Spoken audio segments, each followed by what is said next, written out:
Bagaimana sih peran, bagaimana sih manfaat, mafsadat, dan hubungannya dari kecerdasan artifisial ini dengan hidup kita. Ini tema yang banyak sekali di webinar kan belakangan ini. Nah, kita sedikit-sedikit bahas ini ya, biar teman-teman nanti kalau join di diskusi, seminar, webinar itu punya sedikit-sedikit bahan. Baik, bismillah, nawaitu kita mulai belajar. Nanti jangan ditanya, Pak ini ngaji dalilnya mana, misalnya Qurannya mana, hadisnya mana ya. Mungkin letterlek tidak ada ayat yang bunyinya sesungguhnya kecerdasan artifisial adalah, tidak ada yang begitu. Tapi nilai-nilai yang dibawa, makna-makna yang dibawa, saya yakin bernilai religius, bernilai spiritual, banyak berhubungan dengan penegakan nilai-nilai keislaman nantinya. Maka penting kita pahami dulu raw materialnya. Jadi materinya kita pahami, nanti teman-teman silahkan masuk dengan nilai yang diinginkan, termasuk nilai-nilai keislaman. Jangan ujuk-ujuk dihakimi, divonis dari perspektif agama, spiritual, tanpa kita paham ini janjane yang sing dikomentari apa toh. Yang kita kritisi, yang mau kita gugat itu apanya. Nah, ngaji filsafat polanya kan kita semacam itu, kita pahami dulu sampai detail, nanti baru teman-teman kalau ingin masuk, termasuk dari perspektif teologis, agama, dalil, Al-Quran, dan lain sebagainya, monggo. Tapi awalnya paham dulu duduk perkaranya. Bismillah. Saya awali dari yang mudah dulu, definisinya. Biar kita sama persepsinya ya. Saya pakai bahasa Indonesia saja biar teman-teman lebih santai. Artificial intelligence itu mudahnya didefinisikan ya kecerdasan buatan, atau bentuknya adalah mesin. Mesin itu kan berarti mekanisme karya manusia yang cerdas. Karena mekanisme algoritmanya itu kategori intelijensi, makanya cerdas, yang dibuat untuk bertindak dan berfungsi seperti manusia. Jadi ya contoh paling mudah smartphone, atau yang paling sederhana jam tembok itu misalnya. Itu kan kerjanya cerdas, itu pas, tidak pernah lelet kecuali baterainya habis. Nah dia jam berapa tahu, bisa pas mekanismenya, cerdas dia. Jam 12 bunyi ya dia bunyi. Kayak kita bikin alarm itu bangun jam 3 misalnya mau tahajud, itu ya dia setia dengan sistemnya. Jam 3 bangun ya bangun. Jadi mesin ini cerdas. Kalkulator misalnya, kalkulator itu kan tidak pernah salah menghitung. 5 tambah 5 ya 10, dia tidak pernah keliru. Kecuali kita nginputnya yang keliru, dia selalu benar. Nah ini namanya mesin yang cerdas. Itu jenis artificial intelligence. Memang tiruannya ya kecerdasan yang kita miliki. Sistem di alam semesta ini yang sering saya sebut dengan istilah sunnatullah.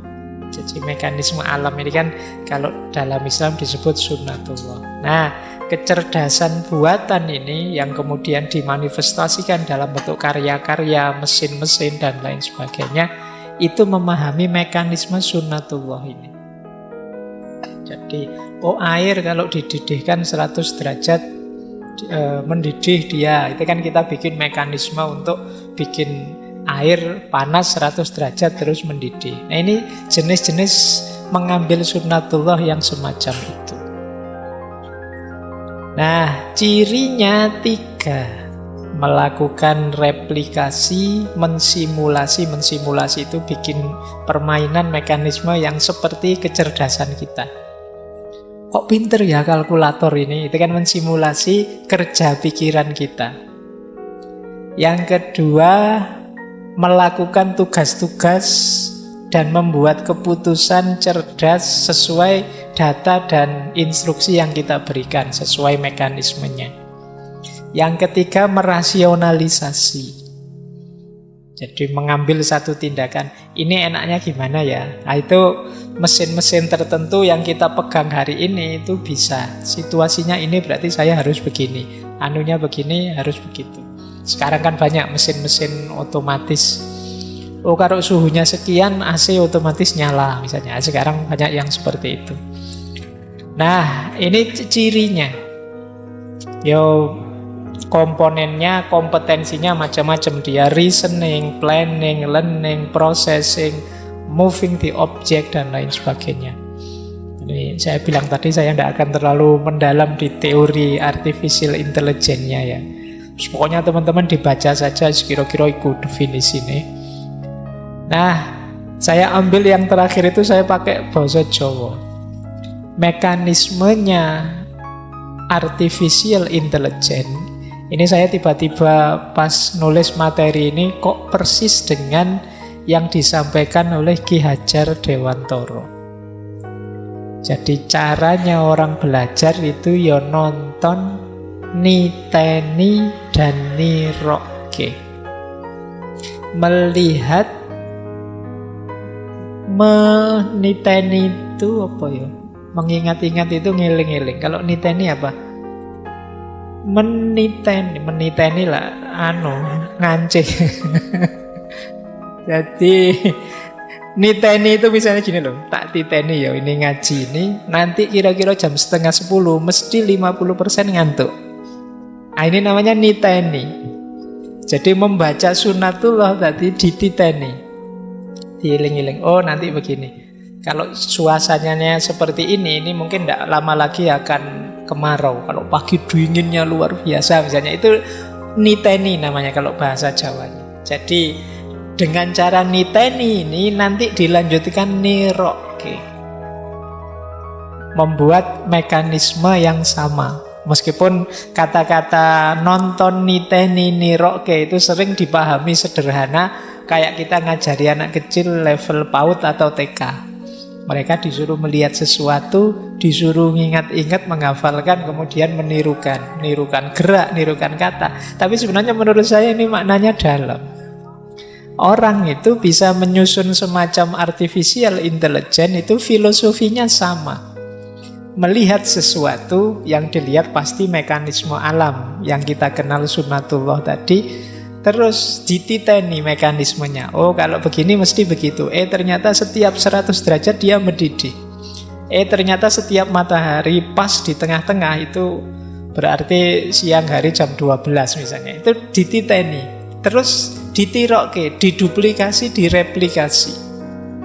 Bikin jam, bikin smartphone, bikin macam-macam yang isinya nirokke tadi, mekanisme yang ada di sunatullah. Nah, ini yang ahli pendidikan boleh.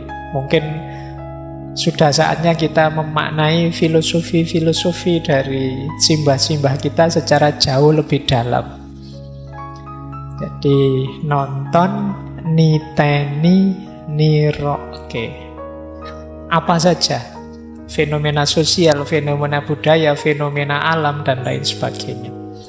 Inilah yang membuat manusia hari ini itu mampu jaya dengan artificial intelligence-nya. Karena orang-orang tertentu itu mampu menontoni, melihat secara dalam, kemudian niteni, jadi mengingat-ingat mekanismenya, kemudian nirokke. Jadi melakukan replikasi, duplikasi. Itulah maknanya artificial intelligence. Jadi kecerdasan buatan. Lanjut. Nanti biasanya ada dua tipe artificial intelligence itu. Ada berdasarkan fungsinya, ada berdasarkan teknologinya. Ini untuk informasi saja, biar teman-teman tahu. Tapi nanti mahasiswa informatika mestinya lebih dalam tentang ini. Ada namanya reactive machine, ada namanya limited memory, ada theory of mind, ada self-aware. Yang hari ini sudah sangat akrab dengan kita itu reactive machine. mulai akrab dengan kita hari ini, limited memory. Theory of mind, mungkin teknologi hari ini sedang menuju ke sana.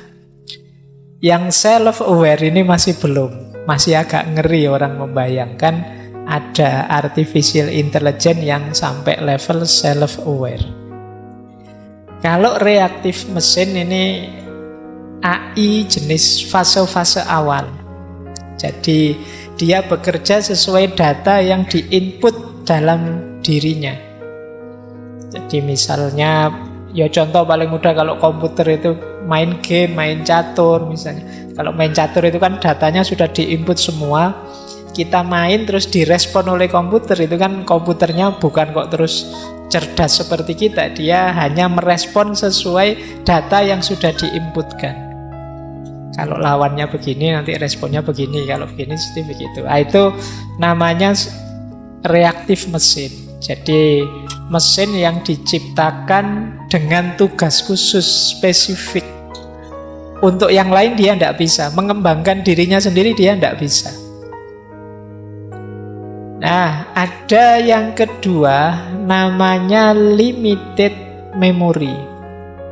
Kalau ini dia bisa menyimpan data, kemudian bisa sedikit belajar dari informasi-informasi sebelumnya, terus dia tampil sesuai dengan pengalamannya, tidak sekedar sesuai data yang diinput sebelumnya. Yang contoh paling mudah virtual assistant. Kalau teman-teman mungkin kenalnya Google Assistant itu ya. Itu dia kerja sesuai memori yang kita inputkan pada dia, pengalamannya selama ini. Misalnya teman-teman suka buka situs-situs yang gitu-gitu, itu sama Google ya sering ditawari gitu-gitu. Misalnya buka pakai keyword telanjang misalnya, nanti mesti besok buka Google, yang pertama ditawarkan itu, yang ada kata telanjangnya, yang ada kata itu sesuai memori yang kita inputkan sebelumnya. Jadi hari ini banyak mesin yang bisa ini, limited memory. Jadi dia belajar dari pengalamannya, bagaimana memang dia dibikin terbuka, beroperasi. Jadi ketika dia mengalami sesuatu, disimpan sebagai data, kemudian dipakai untuk respon. Misalnya yang hari ini ramai kemarin ya, self-driving cars. Self-driving cars itu mobil yang bisa nyetir sendiri. Nah itu kan dia respon nanti, limited memorinya main. Dalam situasi begini harusnya begini, sesuai dengan memori yang dimiliki oleh mobil itu. Nah sekarang mulai banyak. Jadi mesin-mesin yang limited memory. Jadi bisa menyimpan data, kemudian belajar dari data baru yang masuk. Yang ketiga, theory of mind. Theory of mind ini, kalau ini sedang menuju ke sana. Kalau sebelumnya itu kan berhubungan dengan data-data yang bisa dibaca, bisa kelihatan. Kalau theory of mind ini mampu membaca sampai level emosi, pola berpikir manusianya, dan lain sebagainya. Mungkin pada saatnya smartphone kita itu bisa mendeteksi, wah ini yang megang saya sedang sedih nih. Sekarang kan kita menampakkan wajah terus dia bisa terbuka. Itu masih jenis limited memory atau reactive mesin. Tapi mungkin besok kita tampakkan wajah, HP kita sadar, wah yang pegang saya ini sedang mesum ini pikirannya. Terus tiba-tiba dia keluar ngaji misalnya, terus tiba-tiba nanti bisa begitu. Jadi dia namanya theory of mind. Dia tidak hanya bisa merespon hal-hal fisik yang kelihatan, tapi dia bisa mendalami sampai ke level emosi. Mungkin melihat gerak mata atau melihat apa, kerutan wajah atau apa, nanti bisa sedang menuju ke sana. Ini namanya theory of mind. Nah, ada lagi yang namanya self-aware. Kalau self-aware ini, ya dia punya kesadaran sendiri. Jadi dia bisa ngatur dirinya sendiri tanpa harus kita set.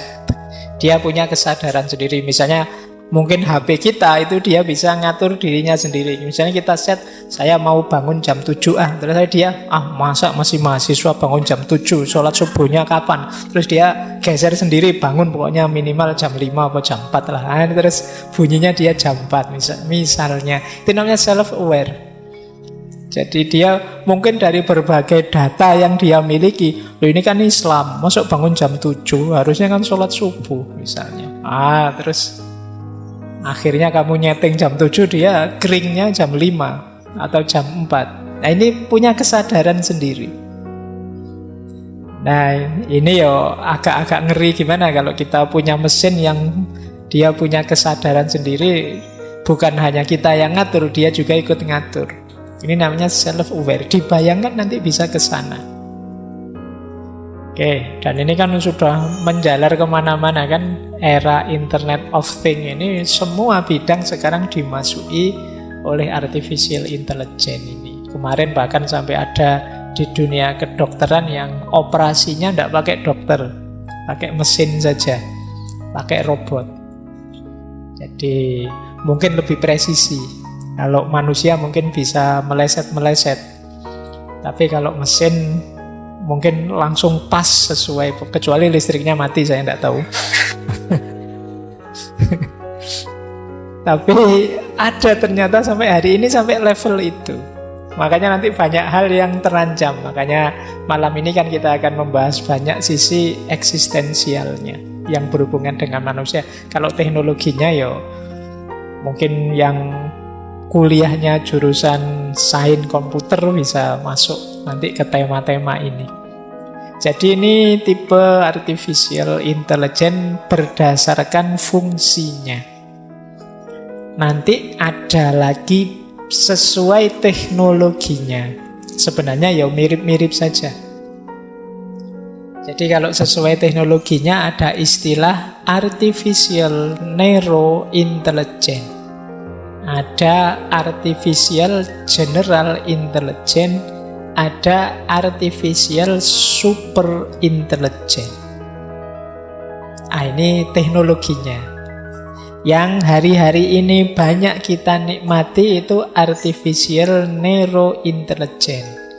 Fungsinya terbatas, biasanya demi efektivitas, demi kualitas yang lebih baik, untuk membantu hidup kita.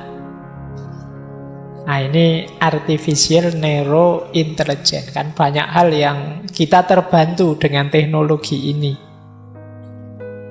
Nah ada yang kedua artificial general intelligence. Kalau yang pertama tadi biasanya untuk bidang-bidang tertentu, hal-hal tertentu. Misalnya mempermudah komunikasi, mempermudah interaksi, mempermudah ini, mempermudah itu. Nanti ada yang lebih utuh, namanya general intelligence.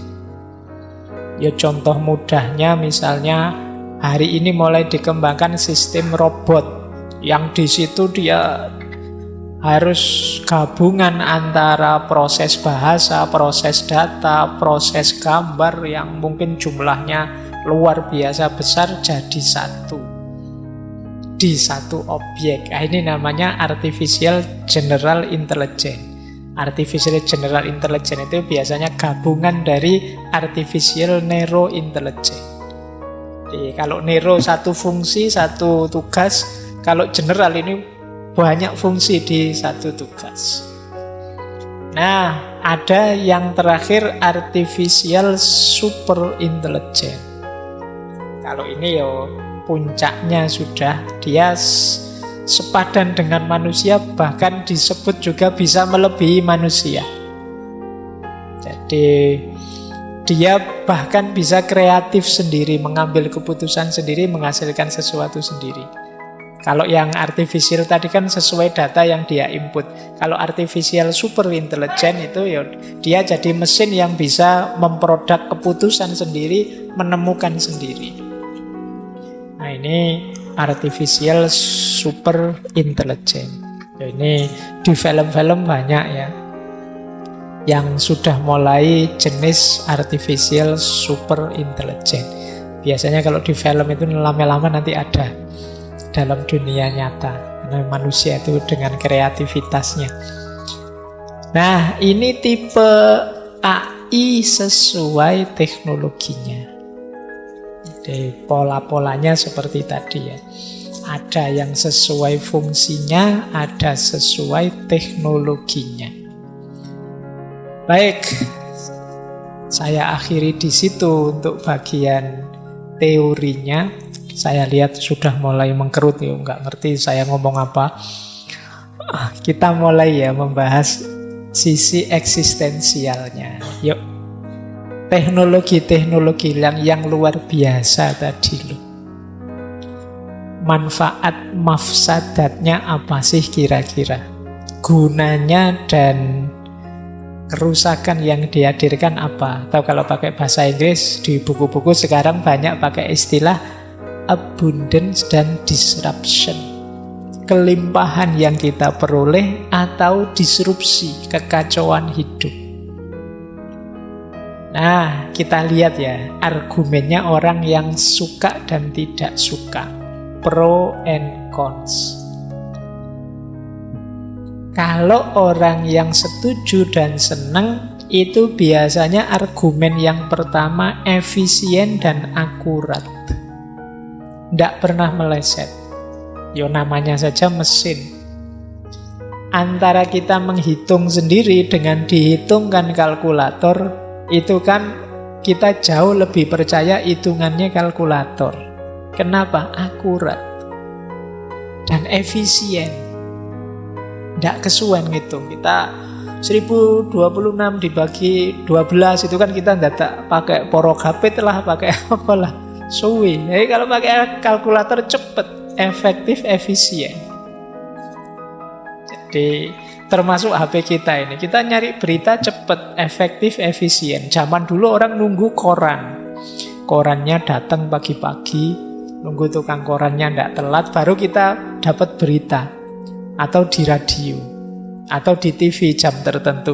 Sekarang berita itu per detik. Hari ini ada peristiwa apa sudah muncul, bahkan kadang-kadang live.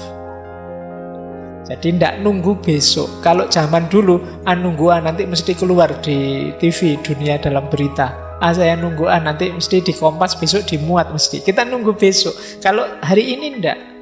Ada kecelakaan di pelosok Amerika sana, kita bisa dapat berita hari ini. Klub sepak bolamu kalah, itu ya kamu langsung dapat berita hari ini, tidak nunggu besok. Jadi saya kemarin di Surabaya, di Jogja ada tawuran supporter, itu ya langsung ngerti. Dan orang-orang Surabaya tanya, kok bisa begitu? Ayo kok takut aku. Wong ya, saya ndak ada di sini, baru cuma dapat berita. Jadi itu efektif, efisien, akurat. Jadi ini yang pro. Data dan analisis juga bisa lebih tepat. Jadi kalau ini kan apalagi mesin, apalagi HP, komputer, laptop, banyak program-program itu kan data-data besar masuk sudah. Kita ngitung sendiri pakai sederhana, pakai porogapit tadi. Saya tidak tahu porogapit itu istilah untuk Jawa saja atau luar Jawa juga ngerti ya. Menghitung dengan pembagian itu. Itu kan terbatas. Kalau angkanya besar juga kita males. Lama. Tapi kalau pakai mesin cepat. Pakai Excel misalnya penjumlahan lah, apalah cepat. Sederhana dan cepat. Jadi data cepat, analisis cepat. Hemat biaya, hemat waktu, hemat tenaga. Kalau zaman dulu Idul Fitri itu harus dari rumah ke rumah. Sekarang sambil nongkrong, sambil rebahan di kamar sudah bisa selamat Idul Fitri ke seluruh Indonesia, ke seluruh dunia. Cukup kita foto terus difilter biar kelihatan cakep, terus di-share selamat Idul Fitri. Hemat biaya, hemat waktu, hemat tenaga. Kalau dulu kepingin cakep kan dandan dulu, kamu pakai make up lah, beli ini mahal-mahal. Sekarang gampang, cukup pakai filter itu cakep-cakep sendiri sudah. Nah, tidak usah beli pemutih, tidak usah beli apa, suruh filter sederhana. Jadi hemat biaya, hemat tenaga, hemat waktu hari ini. Apalagi teknologi yang e-commerce, teknologi Gojek, teknologi Grab dan lain sebagainya, kita sekarang cukup nongkrong di rumah saja santai. Lebih efisien. Kalau zaman dulu orang kaya itu uangnya banyak, dompetnya tebal. Sekarang ukurannya bukan dompet tebal. Uangnya tidak kelihatan semua. Orang kaya-kaya tidak kelihatan. Kalau masih uangnya kelihatan banyak, itu belum kaya. Jadi masih membawa uang fisik. Kalau orang kaya tidak butuh apa-apa sekarang. Bahkan sebelumnya pakai kartu, sekarang tidak ada kartu apa-apa. Asal bawa HP sudah bisa dapat segalanya sekarang. Lebih efektif, efisien, hemat biaya, tenaga, waktu. Mengurangi kemungkinan salah. Dan yang terakhir tentu saja mengatasi keterbatasan-keterbatasan manusiawi. Kalau kita terbatas jangkauannya, kalau hanya mengandalkan panca indera kita sendiri, wawasan kita sempit. Tapi dibantu alat-alat ini, kita ngerti mana-mana seluruh dunia. Kalau zaman dulu ada novel terkenal sekali yang keliling dunia dalam waktu 80 hari. Sekarang kita tidak butuh waktu panjang-panjang keliling dunia. Bisa 30 menit, 1 jam kita bisa keliling kemana-mana. Jadi keterbatasan kita teratasi. Mengatasi males, bosen, enggan. Apa bisa komputermu itu? Coba selesaikan persamaan ini terus komputernya males nanti aja. Enggak mungkin begitu. Kalkulator itu dia tidak akan bilang capek masuk suruh ngitung terus mbok yo. Sekali-sekali istirahat enggak. Jadi enggak mungkin bosen. Bolak-balik ini lagi, enggak, dia enggak bosen. Enggak mungkin enggan, nolak. Jadi HP kita itu kita suruh ngaji terus ya dia akan ngaji. Enggak mungkin ngaji terus supaya sekali-sekali musik apa-apa, kan dia enggak begitu. Kecuali nanti kalau sampai di titik yang self-aware tadi mungkin bisa bantah dia. Jadi mungkin dia marah itu. Wong biasanya ngaji kok sekarang buka-buka gini, misalnya dia mungkin bisa bantah begitu. Tapi sampai titik ini kan sekarang dia bisa kita suruh apa saja, kita suruh baca Quran, kita masuki kitab hadis, kitab hikam, kita bisa masuk semua. Kadang-kadang HP kita sholawatan, terus kita sekarang jarang sholawatan. HP nih yang lagu nih sholawatan. Naik mobil sholawatan, pakai headset sholawatan. Tapi yo HP-nya, orangnya enggak pernah. Jadi nanti HP kita masuk surga duluan. Kita nanti belakangan, kita hisapnya lama kalau HP kita masuk duluan. Ini yang pro. Jadi memang banyak kelimpahan, kemudahan dalam hidup ini. Karena ada artificial intelligence tadi. Tapi banyak juga yang bilang hati-hati loh, mafsadatnya juga banyak. Jadi problem-problem kemanusiaan yang muncul juga banyak. Yang pertama kelihatan ya pentingnya nilai manusia perlahan-lahan tergusur. Diganti oleh mesin. Nanti termasuk kan yang banyak dikhawatirkan itu, yang bawah itu lenyapnya lahan kerja tertentu. Diganti oleh mesin. Jadi pada akhirnya manusia itu bisa sampai titik dia tidak penting lagi. Nah, ini yang dikhawatirkan. Padahal kita merasa sebagai makhluk yang paling bernilai. Tapi kalau sampai pada titik bahwa manusia itu tidak penting, nah ini mulai saya bilang tadi ada problem eksistensial. Apa iya nanti mesin-mesin itu sepenuhnya menggantikan kita? Apa ya misalnya kita mewakilkan saja, Pak, saya tidak perlu hafal Quran kan Pak, HP saya sudah hafal 30 juz misalnya. Apa ya nanti HP saya tidak mungkin keliru Pak, tidak mungkin lupa. Kalau saya kan masih bisa lupa. Jadi ini mungkin di antara kuasanya Allah, wa inna lahu lahafidhun itu. Jadi ada rekamannya orang hafalan. Nah, ini problem eksistensial namanya. Apa iya sih nanti kita tersingkir? Yang kedua yang sering dikeluhkan, ketergantungan. Jadi kita diperbudak oleh mesin yang kita ciptakan sendiri. Kita hari ini tidak membayangkan bisa hidup tanpa perangkat digital, tanpa gadget kita. Jadi, sinyalnya muter-muter saja kan kita stresnya luar biasa. Ini sinyal lopo, muter terus itu mengeluh nggak karu-karuan, kayak orang nggak makan sekian hari. Jadi sambat terus. Kenapa? Kita sudah tergantung. Apalagi generasi hari ini tidak ngalami hidup tanpa internet, tanpa gadget. Kalau zaman saya masih ngalami. Saya ngalami era tidak ada listrik, kemudian ada listrik. Saya ngalami era tidak ada komputer. Zaman saya dulu, saya zaman kuliah masih pakai mesin ketik gitu. Jadi yang kalau ingin lurus tulisannya dirangkep dua itu biar nulisnya nggak belandang kemana-mana. Kalau sampai baris terakhir dihitung, ini kurang kata-katanya 7 huruf ini nanti motongnya di mana itu dihitung. Lama pakai mesin ketik zaman dulu. Kalau salah pakai tip X. Kalau tip X-nya kebanyakan terus blobor, jadi tulisannya tidak bisa dibaca. Zaman dulu begitu. Nah, tapi terus ada komputer generasi awal yang kalau di print suaranya panjang kayak jangkrik itu, keruik lama itu. Nah, terus lebih canggih belakangan hari ini yo bisa 1 menit puluhan halaman. Jadi tambah lama tambah canggih. Generasi semakin kesini dia tidak ngalami era sulit, sehingga kesulitan-kesulitan yang bagi generasi saya dulu biasa. Oh, tidak ada listrik biasa, zaman dulu memang awalnya tidak ada listrik. Jadi bisa membayangkan hidup tanpa listrik kalau saya. Bisa membayangkan hidup tanpa komputer, saya pernah ngalami itu. Tapi generasi hari ini tidak. Jadi tidak terbayang. Listrik mati saja kan kita rasanya dunia gelap mau kiamat. Wah, ini ngapain, ini tidak ada listrik, ya kan? Kulkas mati, waduh makananku. TV mati, ngapain aku tidak ada TV. HP yo baterainya habis. Pokoknya stres luar biasa kita listrik mati. Bisa tidak mandi juga karena airnya juga pakai sanyu semua. PDAM juga mati.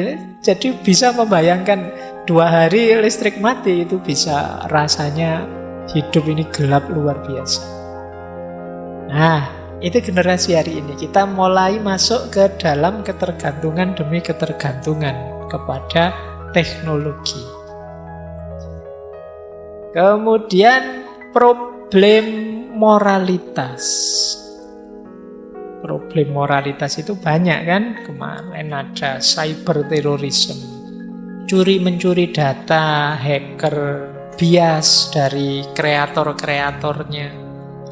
Misalnya yang kemarin rame itu kan kreatornya pro LGBT, akhirnya nanti ada emoticon yang laki-laki sama laki-laki, terus kita marah-marah karena ada itu. Ini banyak yang seperti itu. Wong kita ndak bikin sih, wong kita hanya konsumen, akhirnya bisanya marah-marah.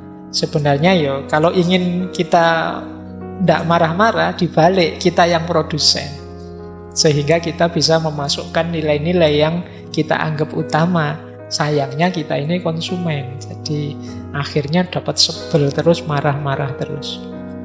Kenapa? Pasti ada bias yang menciptakan siapa. Ya, nilai-nilai yang dia yakini masuk ke sana. Nah, ini problem moral pada akhirnya. Apalagi yang hacker, pencurian data. Saya tidak merasa ikut bisnis ini kok tiba-tiba dapat promosi ini, promosi itu, iklan ini, iklan itu. Nah, ini urusan moral, etik. Nah, kapan-kapan mungkin kita bahas ya etika digital. Nah, kemudian lenyapnya lahan kerja tadi saya bilang. Mungkin sebentar lagi ya memang muncul lahan-lahan kerja baru, tapi lahan kerja lama yang hilang mungkin jauh lebih banyak. Yang sering diramalkan kan ya kayak kerja-kerja yang sekarang diganti oleh mesin semua. Termasuk dosen diganti YouTube, termasuk ya kan. Ini kan lama-lama ya mungkin mahasiswa ngapain capek-capek kuliah dengerin dosen ndak jelas, mending di YouTube. Nah, ini lama-lama derajatnya turun. Lahan-lahan kerja itu. Pak Tani misalnya lama-lama ya mungkin lahannya habis, kerjanya juga mulai banyak sistem-sistem baru, teknologi pertanian. Nah, bapak ibumu yang di kampung bertani itu kalah saingan mesti. Nah, ini lahan kerja yang lama-lama tergerus. Nah, ini bagian disruption-nya. Termasuk kreativitas kita tambah lama tambah kurang. Karena apa? Terlalu banyak dibantu mesin. Jadi akhirnya ya kita bisanya menikmati saja, enjoy saja. Lupa untuk berkreasi, lupa bahwa manusia itu di antara kemuliaannya adalah kerja dan karya. Kita dinina-bubukkan oleh mesin-mesin tadi. Nah, ini abundant dan disruption. Ini hari ini masih debat pro kontra. Mana yang lebih besar? Ya tentu saja segala sesuatu karya manusia itu ada maslahatnya, ada mafsadatnya. Tinggal mana yang lebih besar kan itu. Ada yang bilang rusaknya lebih besar Pak, ada yang bilang ya enggak, manfaatnya lebih besar. Nanti kita lihat ke belakang, di mana rusaknya, di mana manfaatnya.